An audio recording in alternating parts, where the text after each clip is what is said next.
Saudi Arab summit signals regional stance on Gaza conflict as Trump's second term looms. Jeddah, Arab and Muslim leaders gather in Saudi Arabia on Monday for a summit addressing the conflicts in Gaza and Lebanon, a chance to send a message to U.S. President-elect Donald Trump. Prime Minister Shehbaz Sharif, who left for Riyadh on Sunday, is also scheduled to address the Second Arab Islamic Summit. PM Shehbaz will discuss the rapidly deteriorating situation in Gaza and speak with one voice for the rights of the Palestinian people and reaffirm our collective call for regional peace, according to his post on X last night.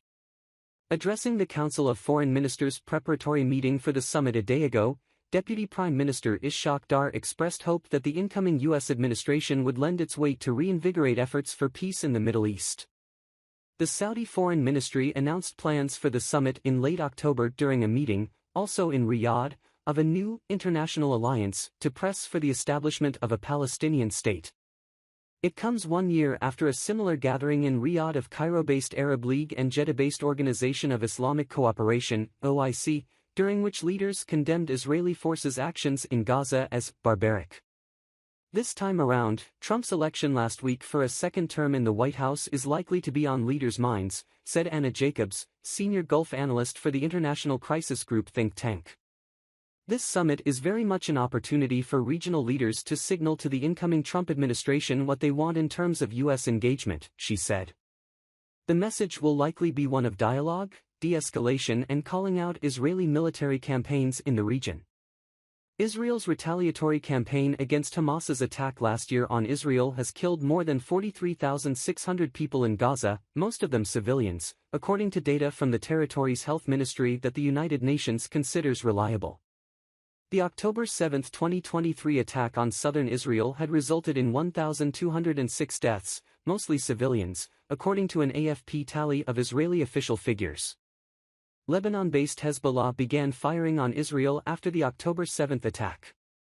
The regular cross-border exchanges escalated in late September when Israel intensified its airstrikes and sent ground troops into southern Lebanon. Despite criticism of the impact Israel's military campaign has had on Gaza civilians, outgoing U.S. President Joe Biden ensured that Washington remained Israel's most important military backer during more than a year of fighting. PM Shehbaz Sharif held a meeting with the Saudi Minister for Investment Khalid bin Abdulaziz Al Falih and Royal Court Advisor Mohammed Al Tawajri on the sidelines of the Arab Islamic Summit. It was a follow-up meeting on the recent engagements for economic cooperation between the two countries, AP quoted a PM office press release as saying. PM appreciated the progress on major projects under discussion and acknowledged the efforts of the technical teams for their close cooperation to further strengthen economic partnership in diverse fields. He will also hold a meeting with the Muslim World League Secretary-General, state-run Radio Pakistan reported. In his first term, Trump's actions showed him as an even firmer supporter of Israel. He defied international consensus by recognizing Jerusalem as Israel's capital and moving Washington's embassy there. He also endorsed Israeli settlements in the occupied West Bank, which are illegal under international law. Under the Abraham Accords, Trump oversaw the establishment of diplomatic relations between Israel, the United Arab Emirates and Bahrain, as well as Morocco.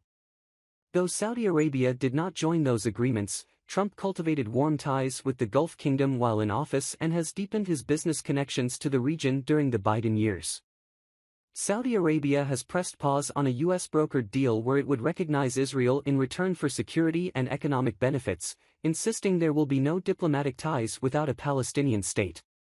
Umar Karim, an expert on Saudi politics at the University of Birmingham, said Riyadh will use Monday's summit to signal to the incoming Trump team that it remains a strong partner.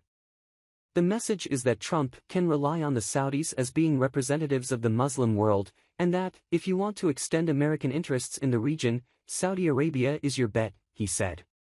The 57-member OIC and 22-member Arab League include countries which recognize Israel and those firmly opposed to its regional integration.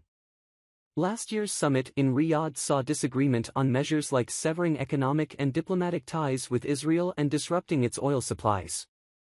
Karim said the post-summit statement on Monday will likely strongly condemn Israel while also pushing for greater American leverage and diplomacy on the issue.